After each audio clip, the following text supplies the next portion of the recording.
नमस्कार, मैं अश्विनी आपके साथ केपी न्यूज बुलेटिन में। आइए देखते हैं अब तक के मुख्य समाचार। बीदर में CIPT केंद्र स्थापना की मंजूरी मिल गई है, जल्द शुरू होगा केंद्र, कहा भगवंत खुबा ने। राज्य में एक दिन में कोविड-19 के 50,000 नए मामले दर्ज।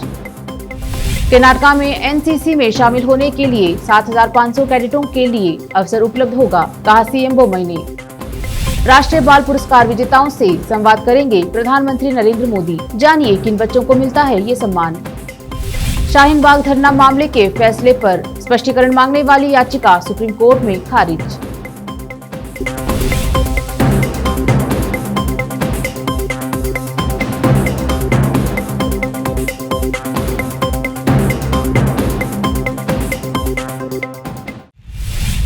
अब देखते हैं समाचार विस्तार से। शुरू करते हैं स्थानीय समाचारों से। बीदर में CIPT केंद्र की स्थापना की मंजूरी मिल गई है, जल्द ही यह केंद्र बीदर में शुरू किया जाएगा।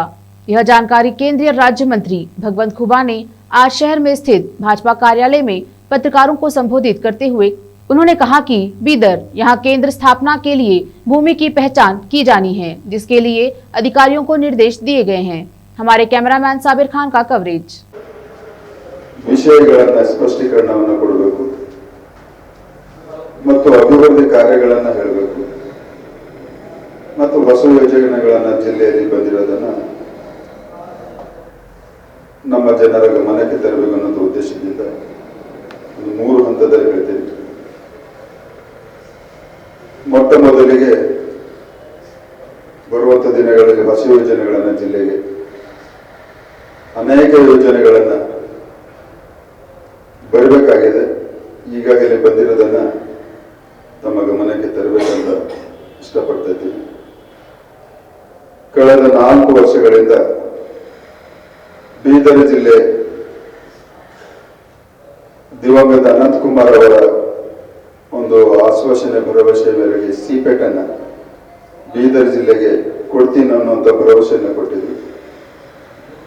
ಕಾರಣಾಂತರಗಳಿಂದ ವಿಳಂಬ ಆಯಿತು, ಆದರೆ ಇವತ್ತು ಬೆಳಗ್ಗೆ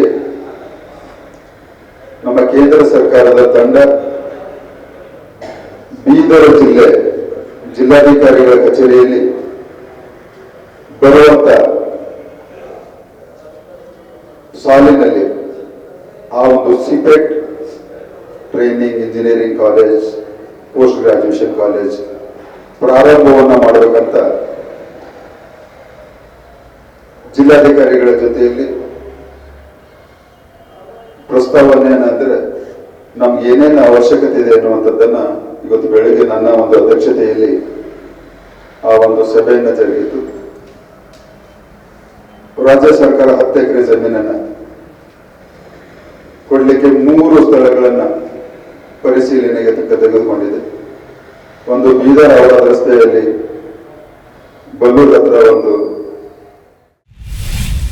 आज जिलाधिकारी कार्यालय में केंद्रीय राज्य मंत्री भगवंत खुबा ने CIPT केंद्र की बीदर में स्थापना के संबंध में अधिकारियों के साथ एक बैठक की, जिसमें जिलाधिकारी रामचंद्रन R, जिला पंचायत कार्यकारी अधिकारी जाहिरा नसीम और CIPT के महानिर्देशक श्री हरि सिन्हा ने भाग लिया।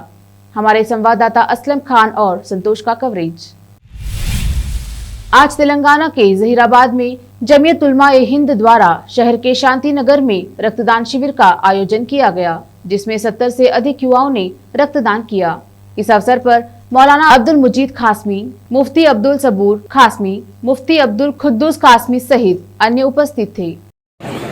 आज इतवार का दिन 23 तारीख के रोज जहीराबाद के अंदर PGN फंक्शन हॉल के अंदर ब्लड डोनेशन कैंप रखा गया। इसमें अब्दुल्ला करीब 70 ब्लड डोनेशन दिए, ब्लड डोनेट किए। ये तलस्मिया यूनिट को यहाँ का ब्लड जाएगा और मैं यहाँ की जहीराबाद के आवाम से दफन गुजारिश करता हूँ कि हर महीना हर 2 महीने को जो है कैंप रखें, जो जितना हो सकता उतना जो है तलस्मिया यूनिट को जो है ब्लड देने की कोशिश करें। और ये पूरी निगरानी जो है जमीयत उलमा विकाराबाद और संगारेड्डी के तहत में काम हुआ है। ये जमीयत उलमा से भी मैं दमन गुजारिश करूँ, ऐसे खैर के काम जो बार बार जो है हमारी संगारेड्डी की पड़ती है और फतासीपेट है, जहराबाद है, ये हल्कों के अंदर भी इसके ऐसे कैंप बार बार आप दुनिया से गुजारिश है। अब देखते हैं समाचार राज्य के। कर्नाटक ने रविवार को 50,210 नए कोविड-19 मामले दर्ज किए, जो महामारी की शुरुआत के बाद से अपने उच्चतम एक दिवसीय स्पाइक का रिकॉर्ड बनाया है। इसमें से बेंगलुरु में 26,299 संक्रमण हुए। पिछले 24 घंटे में पॉजिटिविटी रेट 22.77% रही। कर्नाटक के स्वास्थ्य मंत्री डॉक्टर के सुधाकर ने कहा कि इस बीच राज्य ने अपनी पात्र आबादी के बीच पहली कोविड-19 वैक्सीन खुराक का 100% कवरेज हासिल कर लिया है। उन्होंने यह भी कहा कि कर्नाटक यह उपलब्धि हासिल करने वाला देश का पहला राज्य बन गया है। मुख्यमंत्री बसवराज बोम्मई ने कहा कि क्योंकि देश अपनी आजादी की 75वीं वर्षगांठ मना रहा है, कर्नाटक स्कूलों और कॉलेजों में राष्ट्रीय कैडेट कोर की 75 नई इकाइयां शुरू करेगा और इस साल बल में 7,500 और कैडेट शामिल करेंगे। मुख्यमंत्री बोम्मई नेताजी सुभाष चंद्र बोस की 125वीं जयंती के उपलक्ष्य में आयोजित एक समारोह में बोल रहे थे। बोम्मई ने कहा कि युवा अधिक देशभक्त होते यदि देश ने नेताजी चंद्रशेखर आजाद, भगत सिंह जैसे नेताओं को अपने अग्रणी स्वतंत्रता सेनानियों के रूप में पहचाना होता। उन्होंने कहा कि राज्य सरकार नए 7,500 नए कैडेट्स में से प्रत्येक पर 12,000 रुपए खर्च करेगी। सरकार एनसीसी को बढ़ाने की पूरी लागत वहन करने के लिए रक्षा मंत्रालय की मंजूरी लेगी। एक 40 वर्षीय व्यक्ति को अपनी प्रेमिका के भाई को छोड़ने के बाद उसका अपहरण करने के आरोप में गिरफ्तार किया गया है। पुलिस ने यह कहा कि शनिवार को उन्होंने भाई को आंध्र प्रदेश से बचाया था और मामले में 5 अन्य को भी गिरफ्तार किया गया था।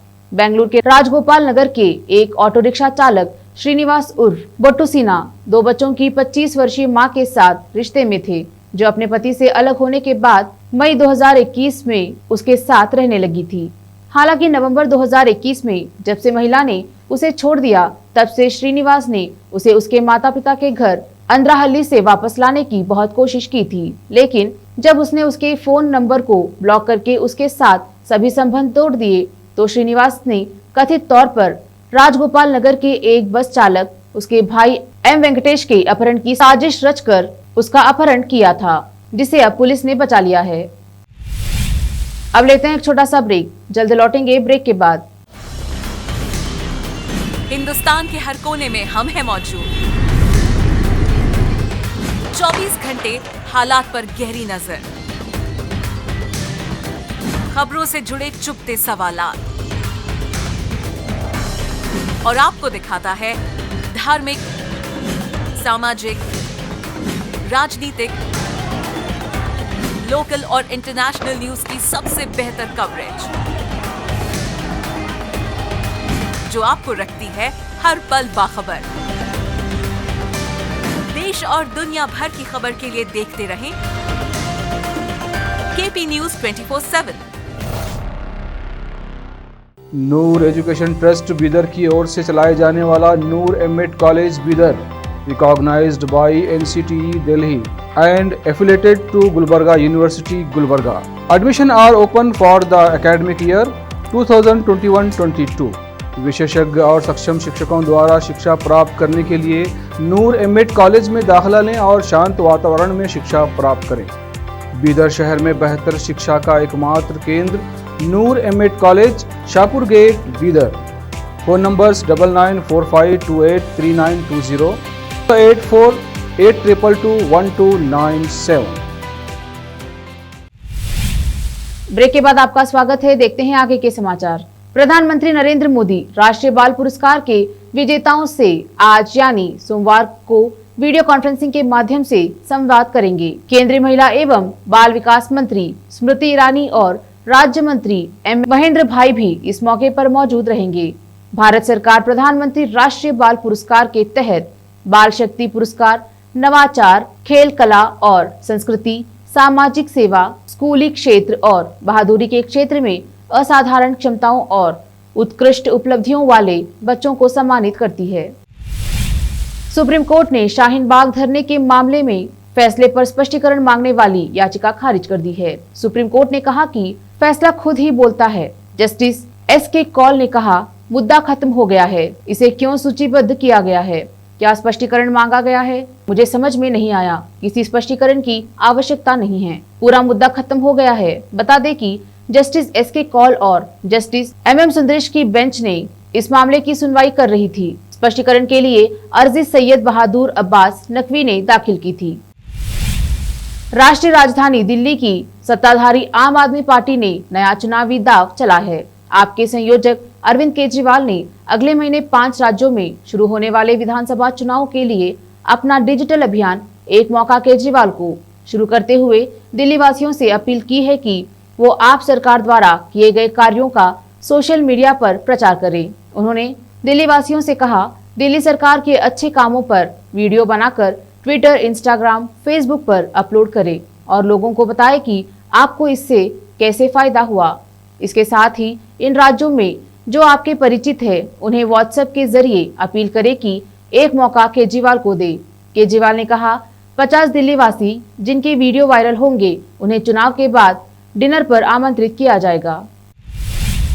पाकिस्तान की समुद्री सीमा में कथित रूप से प्रवेश करने के कारण गिरफ्तार किए गए 20 भारतीय मछुआरों को पाकिस्तान सोमवार को वाघा बॉर्डर के जरिए भारत को सौंपेगा।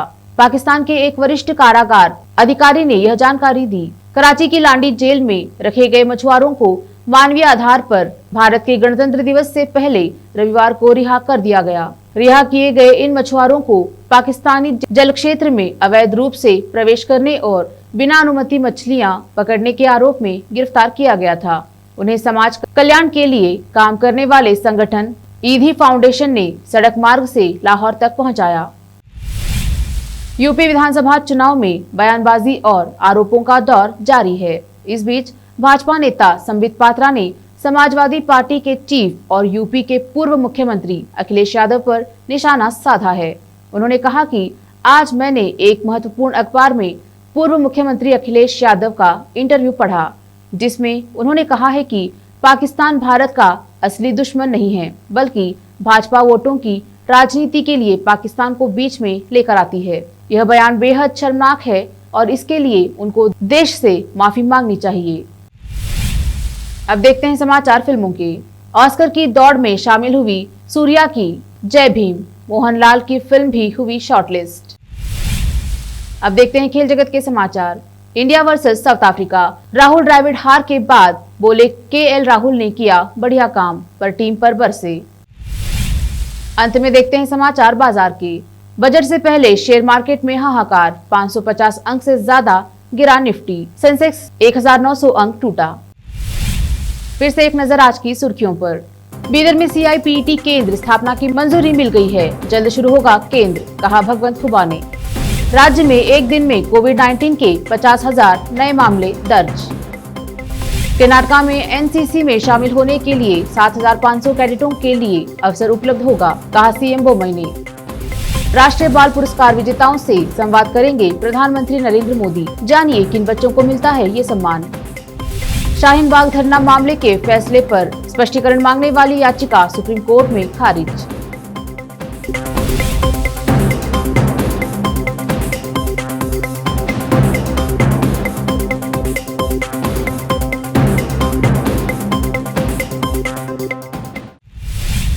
KP न्यूज में फिलहाल इतना ही। अन्य समाचारों के लिए जुड़े रहिए KP न्यूज 24/7 से। धन्यवाद।